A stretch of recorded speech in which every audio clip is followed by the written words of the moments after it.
तुम्हें बाबा से प्रेम चाहिए तो बाबा पर विश्वास करना होगा। मैं तुम्हारे लिए कार्य ज़रूर करूँगा। जब तुम किसी की सहायता के लिए आगे आते हो, जिस वक्त तुम्हारे मन में एक ऐसी कोई दुविधा हो, उसे तुम साईं के सामने प्रकट करो और कुछ ही क्षणों में तुम देखोगे कि उस दुविधा का तुम्हें ऐसा समाधान प्राप्त होगा जो कुछ ही देर में तुम तक पहुंचाया जाएगा।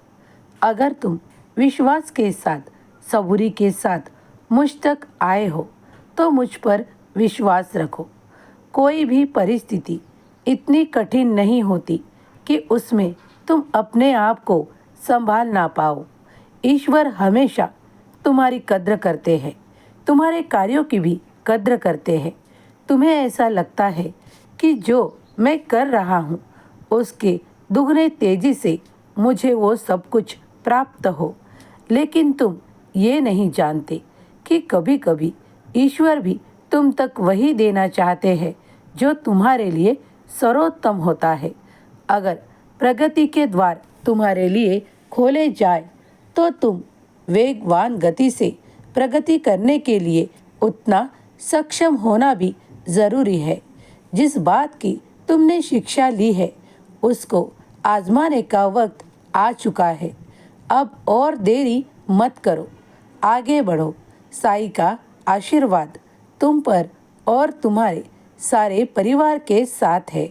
जब तुम इन दिनों में मुझसे मांग रहे हो वो कुछ महीनों में तुम्हारे पास होगा। ये देरी होगी लेकिन वो तुम्हारे अच्छे के लिए ही होगी, यह बात ध्यान रखो। श्रद्धा और सबूरी का दीपक एक बार मन में जला लिया तो उसे बुझने ना देना। कोई तुमसे कुछ भी कहे फिर भी मेरी और तुम्हारी दृष्टि साफ और स्वच्छ होनी चाहिए। कोई कितनी भी बातें कर ले तो भी तुम्हारे मन की श्रद्धा और सबूरी को बनाए रखो। विश्वास को तुम क्या खाते हो, क्या पीते हो, इस पर ध्यान दे रहे हो या नहीं, अपनी सेहत पर ध्यान दे रहे हो या नहीं, ये भी तुम्हें खुद ही देखना है, क्योंकि इस पर ध्यान दोगे तो तुम्हें गलतियां साफ नज़र आएगी और उसका सही मार्ग भी तुम्हें दिखाया जाएगा। अपने जीवन में, अपने भोजन में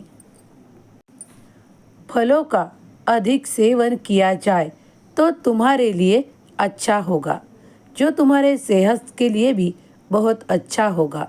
सदा खुश रहो, तुम्हारा कल्याण होगा।